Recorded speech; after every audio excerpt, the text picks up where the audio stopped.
Assalamualaikum warahmatullahi wabarakatuh. Selamat pagi. Perkenalkan, nama saya Suroso Adi Sasmito, Ketua Panwaslu Kecamatan Ngantang. Nama saya Hari Krisdianto, anggota Panwaslu Kecamatan Ngantang. Dan saya Fahmi Abdillah, anggota Panwaslu Kecamatan Ngantang.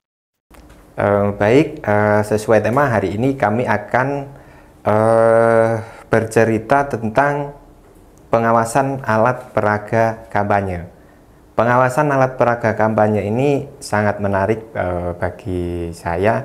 Ini menjadi sebuah kebiasaan ya. Kalau waktunya pengawasan alat peraga, kita selalu memperhatikan alat peraga kampanye, terutama yang ada di jalan-jalan protokol ataupun di pinggir-pinggir jalan. Nah, ada hal yang sangat lucu bagi saya ketika melakukan pengawasan ya, karena kalau orang Jawa bilang itu kapilen atau gimana ya.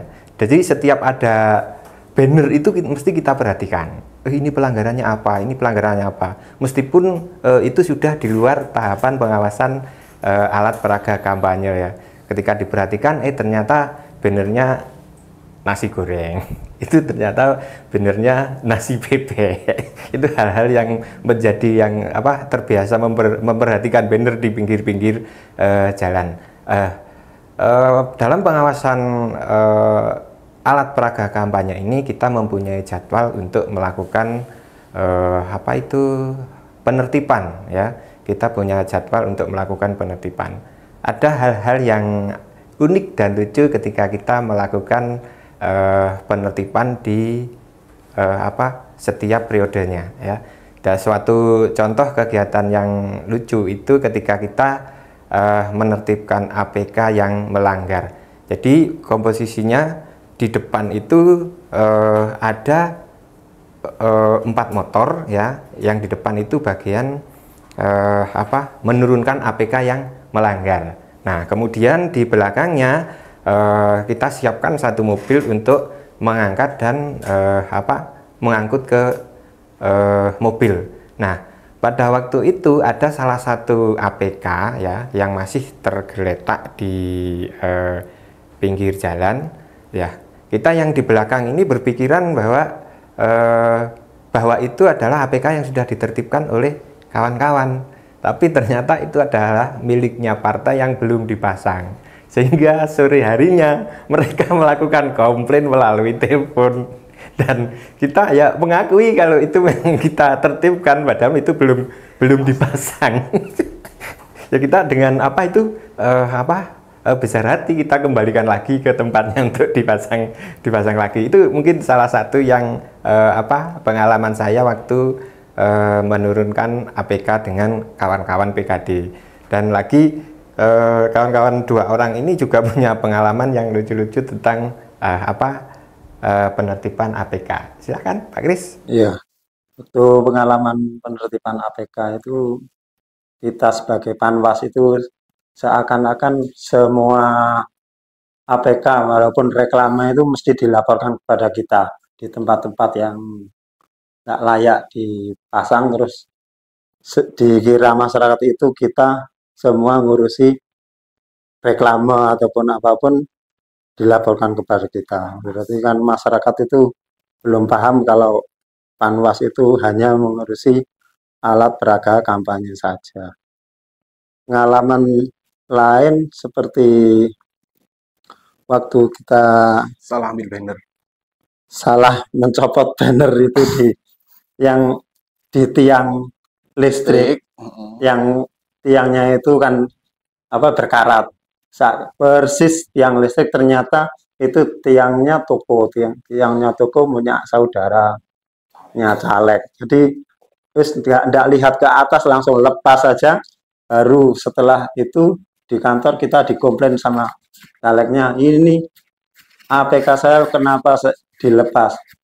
Oh, nggak bisa, ini memang di tiang listrik. Terus kita ngeyel saja, kita langsung ke lokasi, ternyata kita yang salah. Dan kita kembalikan ke situ. Tiang tersebut yang tiang reklame, barbershop. barbershop untuk sebuah toko, bukan tiang listrik. Tapi Bukan tiang persis. telepon. Nah, tapi persis sama, Persis. mirip. Karena yang dahulunya itu diikat di sebelah kanan, sekarang diikat di sebelah kiri. Begitu, setelah diperbaiki. Ternyata kita salah ambil. Awalnya kita ya ngeyel, nggak bisa itu. Di fotonya itu juga sudah jelas itu seperti tiang listrik berkarat persis. Ternyata di lokasi Tiang telepon, Pak. persis, ya tiang telepon. Ternyata di lokasi persis tiangnya berjejer, yang sama-sama berkarat. Ternyata kita yang salah. Dan kita kembalikan ke tempatnya. Masang kembali. Ya. Ada lagi Mas Fahmi yang lucu-lucu ketika penertiban? Kayaknya sudah lupa. Sudah cukup kan.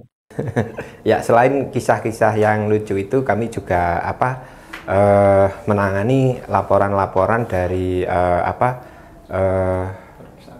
perusakan ya. Ada perusakan alat peraga kampanye dan juga yang melaporkan tentang kehilangan alat peraga milik salah satu partai ataupun caleg ya.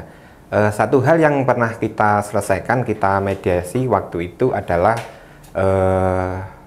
alat peraga milik salah satu caleg yang dirusak oleh seseorang. Nah, pada saat itu kebetulan si caleg tersebut mengetahui sendiri siapa yang merusak, dan caleg tersebut sebelum melaporkan secara resmi meminta kepada kami untuk dilakukan mediasi dengan seseorang yang diduga merusak alat peraga tersebut. Nah, pada waktu itu kejadian sekitar tanggal berapa Pak Kris waktu itu ya? 29 atau apa? 29 Januari. 29 ya Pak Kris ya. Ya, jadi kita pertemukan antara caleg tersebut dan juga karena si yang merusak banner tersebut masih di bawah umur, masih anak usia sekolah, sehingga kami mempertemukan dengan orang tua mereka ya. Alhamdulillah dalam mediasi tersebut kita bisa mempertemukan mereka saling yang merusak mengakui kalau dia memang merusak, dan banner milik ataupun caleg tersebut juga dengan besar hati memberikan maaf, sehingga kasus tersebut bisa selesai di tempat dan kita administrasikan di form A saja tanpa membuat laporan resmi ya Pak ya. Ada lagi Mas Fahmi? Cukup ya. Cukup. Mungkin cukup dari kami pesan-pesan sebagai Panwas. Jadi Panwas itu pekerjaan penyelenggara pemilu paling asyik. Gak seperti yang lain, kita sangat menjaga kekeluargaan antara Panwascam maupun antara kecamatan satu dengan kecamatan lain. Mas Fahmi, silakan. Kesan-kesannya sama seperti Pak Agus tadi, asik. Kadang-kadang ya, cuman kalau di divisi saya, di divisi HPPM, terlalu banyak APK mungkin ya. AKP yang sangat banyak. Mungkin ya itulah, bisa buat lemburan tiap malam untuk melayan. Setiap hari selalu melayan. Dari saya sekian cukup. Kalau Pak ada tambahan lagi Pak Ketua? Oke, ini tahun pertama saya menjadi komisioner Panwaslu Kecamatan, langsung menjabat menjadi ketua. Saya menyadari saya banyak kekurangan selama ini dalam mengkoordinir kawan-kawan, ya, baik anggota maupun PKD. Saya mohon maaf bila ada tingkah laku saya, kekurangan saya dalam memimpin kawan-kawan. Saya mohon maaf yang sebesar-besarnya. Panwas itu asik. Terakhir, kapok nggak Pak jadi Panwascam? Masih ingin lanjut lagi? Kalau bisa di KTP pekerjaannya Panwascam. Panwascam seumur hidup. Sudah terbiasa. Ini masih mau lanjut lagi ya nanti pilkada? Insya Allah Lanjut. Kalau dipercaya. kalau dipercaya, dikasih kepercayaan, insya Allah lanjut. Sekian cerita kami dari Panwaslu Kecamatan Ngantang. Selamat siang. Assalamualaikum warahmatullahi wabarakatuh.